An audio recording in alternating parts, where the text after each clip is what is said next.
6h-10h, Laurence Garcia. Bienvenue à vous qui nous rejoignez, à suivre vers 9h20 Madame Langage, alias Jeanne Bordeaux. Et comme d'habitude, on décrypte les mots de l'actu politique. Tout de suite, notre question du jour. Pourquoi François Bayrou prend-il le risque du suicide politique? On en débat tout de suite. Bonjour François-Olivier Gisbert. Bonjour à vous, bonjour Johan. Bonjour Johan Gillet. Bonjour Laurence Garcia, bonjour France, bonjour les auditeurs et les auditrices. Alors France, ça fait quoi? Vous faites partie de ces boomers privilégiés, responsables de la dette, selon François Bayrou, ça fait quoi? C'est une sorte de gaffe, ça lui a complètement échappé, et puis ça correspond pas du tout à la réalité, parce que si vous voyez bien, ceux qui ont le plus endetté la France, au cours des dernières décennies, sont des gens qui n'étaient pas des boomers. Je pense notamment à François Mitterrand en 1981. Après, ou quelqu'un d'autre, genre Bérégovoy, Pierre Bérégovoy, c'est le plus gros endetteur d'ailleurs sur un an. Édouard Balladur aussi. Vous regardez. Puis le petit Macron, Emmanuel Macron, on peut pas dire que ce soit un boomer. Donc les boomers n'ont pas grand-chose à voir là-dedans. Ce qui est vrai, c'est que ils sont aujourd'hui plutôt à la retraite, et les regards ont tendance à se tourner vers les retraités, mais les retraités n'y sont un peu pour rien. Je pense que ce qui s'est passé, c'est que des générations de personnalités politiques ont préféré endetter la France, c'est-à-dire reporter les décisions à plus tard, charger les futures générations, parce que ce qui a été fait, c'est une honte par rapport aux générations qui arrivent, ça c'est clair. J'ai toujours écrit dans Le Point, je ne sais pas si vous lisez Le Point. Pas trop, non. Des années, on fait campagne. Et d'ailleurs, on tient un discours qui ressemble beaucoup à celui de François Bayrou. Mais n'oubliez pas la charge de la dette. La charge de la dette, c'est de l'argent qu'on perd, ça sert absolument à rien, c'est pour payer les intérêts. Ce sera 67 milliards, il faut rappeler ces chiffres-là, en 2024, et ce sera 100 milliards en 2029. Non mais il faut arrêter ce délire. Johan Gillet, qui n'est pas boomer, peut peut-être réagir avant de parler de... Oui, alors, de conscience du 8 septembre. Je pense que l'heure est plutôt à la convergence des efforts et des imaginations, et certainement pas à la stigmatisation d'une génération ou d'une autre. Je pense qu'un pays, il est indivisible, et on n'est pas là pour que les générations se tapent dessus. Un président de la République comme un Premier ministre sont là pour rassembler un pays. Ils sont pas là pour essayer de pointer du doigt les responsables parce qu'une génération aurait vécu de telle manière et une autre vit moins bien.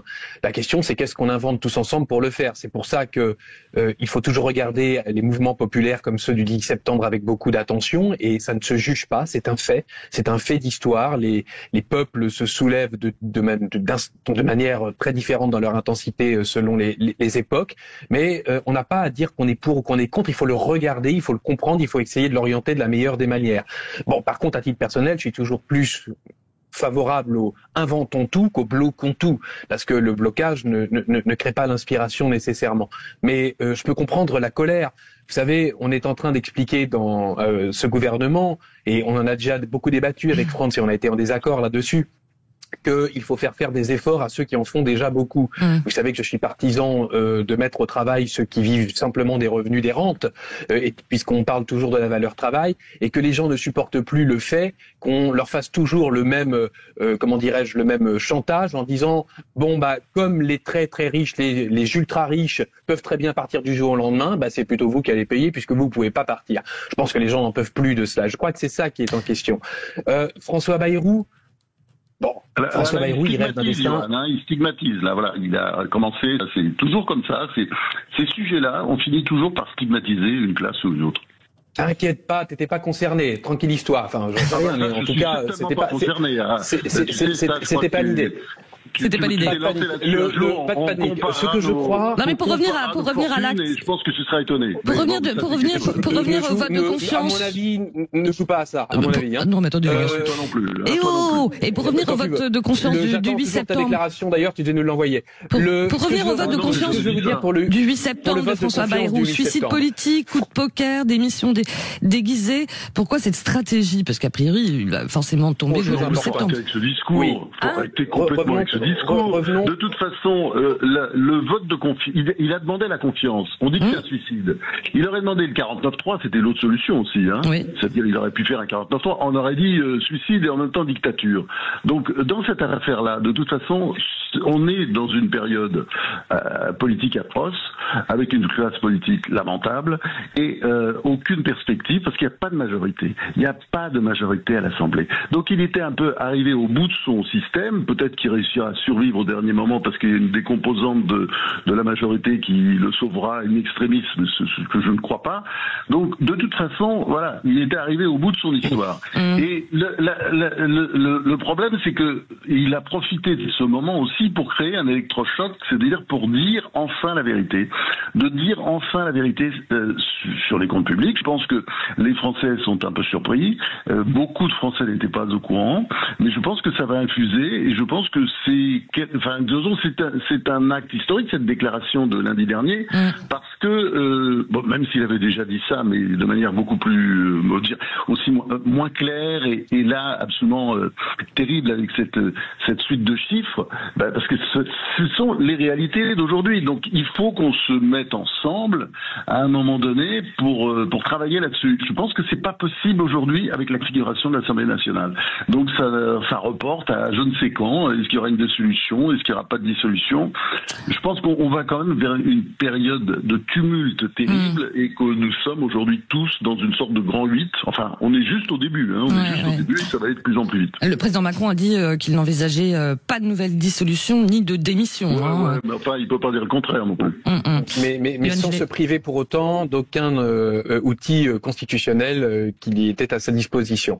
François Bayrou est un homme qui rêve d'un destin à la Henri IV. Vous savez, il était très admirateur et il est toujours très admirateur d'Henri IV. Il n'avait pas manqué de rappeler lorsqu'il avait été nommé Premier ministre que c'était le jour de la date anniversaire de la naissance d'Henri IV. Il se rêve en grand réconciliateur.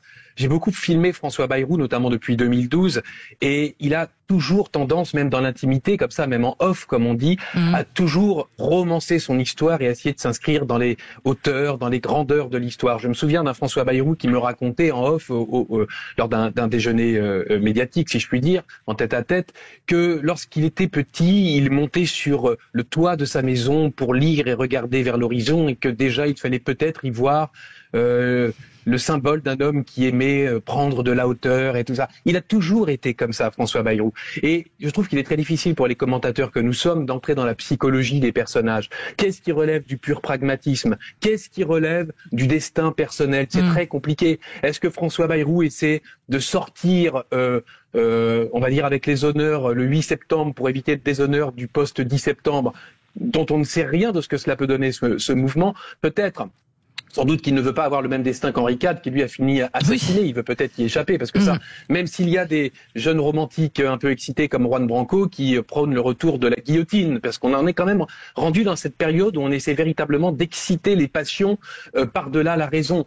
Par contre, ce qu'il ne faut pas, c'est que la peur des basses passions nous empêche de raisonner correctement. Le problème, c'est qu'aujourd'hui, on croit qu'on résout les problèmes en mettant encore plus d'austérité. Et c'est là où je suis en désaccord avec Franz, que j'aime beaucoup par ailleurs, et il le sait, c'est pas contre lui, il le sait très très bien, Franz. Mais ce que je veux dire par là, c'est que ce n'est pas en travaillant plus et en entrant dans l'austérité pour régler des problèmes qu'on ne réglera pas, puisqu'en fait ils sont pourris à la racine, qu'on s'en sortira. La problématique, c'est comment est-ce qu'on remet justement les gens dans une bonne dynamique, dans une dynamique de confiance. Explosion de la prise de psychotropes chez les jeunes de 12 à 25 ans, c'est-à-dire un gros stress aujourd'hui dans le fait simplement de vivre dans ce pays. Explosion de la malbouffe, je termine juste par là. Très rapidement, ce système libéral nous empêche de prioriser l'éducation. On gèle l'éducation, on prévoyait 4000 postes. Faut arrêter ce discours. 4000 postes de suppression, 4000 postes supprimés, on prévoyait dans l'éducation nationale. Moi, je crois qu'il vaut mieux... François-Olivier, j'espère pour une fois, il a envie d'en placer une. Pardon, on va le laisser parler, puisqu'il est parti, là, pour parler. Pour une fois, Franck, j'ai du temps de parole de retard, mais on n'est pas... Juste... Yann, on laisse réagir François-Olivier. Il a repris un peu les méthodes de Léfi, c'est-à-dire terrorise. Non, je me suis inspiré de mon maître François-Xavier Gisbert. On terrorise l'adversaire, on caricature ses positions. Moi, je ne suis pas. T'as l'air d'avoir le trouillomètre à zéro, oui, ça fait peur. Je ne suis pas partisan de l'austérité. Je pense que c'est pas la solution. Je pense que la solution, c'est de gérer bien. C'est qu'un plus un, ça doit faire deux. Et que ça, le problème de la France, c'est qu'elle dépense beaucoup plus qu'elle produit. Alors, est-ce qu'il faut un nouveau gouvernement technique, François-Olivier? Il faudrait qu'elle travaille un peu plus. Est-ce qu'il faut un nouveau gouvernement technique? Ce sont des mesures concrètes qu'il faut prendre. Et puis, le travail doit être bien payé. Mais là-dessus, c'est... on est d'accord. Je veux dire, de dire que je suis pour l'austérité, mais c'est une caricature. C'est-à-dire que toute personne qui dit faut arrêter les bêtises, c'est-à-dire de continuer comme ça à faire des plans sur la comète et puis à faire payer les générations suivantes, toute personne qui dit faut arrêter ça est pour l'austérité. Mais non, pas du tout. Moi, je suis pour une France on a bien compris ça. gérée. Et je vais vous dire, attends, je termine là-dessus quand même. C'est que il y a quelqu'un qui a fait ça en 1958. À l'époque, les imbéciles disaient c'est de l'austérité. Non, il appelait ça d'ailleurs plan de stabilisation ou d'assainissement. C'est le général de Gaulle en 1958. Bon, et ben ce plan qui s'appelait le plan Pinet-Rueff, parce que c'est surtout l'économiste Jacques Rueff qui était derrière ce plan, qu'est-ce qu'il a fait? Bon, c'est vrai qu'il a serré un peu la ceinture une année ou deux pour serrer les déficits, empêcher surtout les déficits. Et qu'est-ce qui s'est passé dans les années qui ont suivi? Eh bien, vous aviez une croissance économique. C'est pour ça que ça doit profiter à tout le monde. C'est pas des histoires d'austérité. C'est absurde. C'est une caricature. Et en France, la France n'est pas un pays libéral quand on a 57% de dépenses publiques. C'est pas vrai, ça. C'est parce que... Mais c'est même un pays communiste, disais-tu autrefois. Oui, on a bien compris. Par le discours et par la propagande de l'extrême gauche. La France n'est pas un pays libéral. La France est un pays un peu étatiste. Il faut bien dire les choses. Enfin, il n'est pas menacé par le libéralisme. Et donc, moi, si on regarde bien ce qui s'est passé en 1958, c'est qu'après ce plan, eh ben, il y a eu une croissance en France de 5 à 6%, c'est-à-dire une croissance à la chinoise. Et je pense qu'il faudra qu'on comprenne un jour, c'est que quand on gère bien un pays, on a de la croissance. Quand on le gère mal, comme l'a fait Emmanuel Macron depuis 2017, eh ben, on n'a pas de croissance. Et c'est le cas aujourd'hui parce que, effectivement, on fait des déficits partout, on s'endette, et là, quand on fait le bilan des années Macron, pas de croissance, le bilan des années de Gaulle, croissance énorme. Ça n'a pas empêché mai 68 et d'autres problèmes. Mais enfin, il y avait une grosse croissance à l'époque. Il faudra peut-être un nouveau prochain gouvernement technique alors, du coup. C'est un après Bayrou. Oui, mais philosophe aussi un petit peu. Et je sais que ça paraît souvent un gros mot, la philosophie des... Ouais, très bien, c'est plus ce qu'il me faut. Philosophe, on oublie souvent un petit peu ça, parce que vous savez, on parle toujours de croissance, on oublie souvent de parler de quel type de croissance. Aujourd'hui, on fabrique n'importe quoi juste pour pouvoir fabriquer de la richesse. Vous savez, aujourd'hui, on n'arrête pas de dire il faut serrer la ceinture, il faut une année ou deux, comme dit Franz, pour pouvoir faire en sorte d'aller mieux. La meilleure manière d'aller mieux, déjà, c'est que, par exemple, les gens arrêtent de bouffer n'importe comment. Vous savez qu'on est quand même sur plusieurs dizaines de milliards qui nous sont coûtés par les maladies liées à l'obésité, liées au diabète. Pourquoi ? On arrive à la fin de ce débat. Parce que les gens mangent pas bien, parce qu'on produit n'importe quoi. Le jour où il y aura une philosophie de la production, on pourra déjà chiffrer en amont ce que coûte le malheur. On s'arrête là. Non, Johan, si. Coûte le malheur. C'est moi la chef. Coûte le malheur. Merci. Non, mais c'est comme ça que ça fonctionne un petit peu aussi. Un peu de philosophie plutôt que de l'économie, du calcul, du compte tout le temps. Un grand merci à mon boomer préféré, François-Olivier Gisbert. Merci d'avoir été avec nous tout cet été, François-Olivier. Merci beaucoup. Merci à vous. Belle rentrée. Allez, merci. Bonne rentrée. Belle rentrée. Et Johan, on vous retrouve demain pour le débat du dimanche avec Mathieu Hauck. Merci.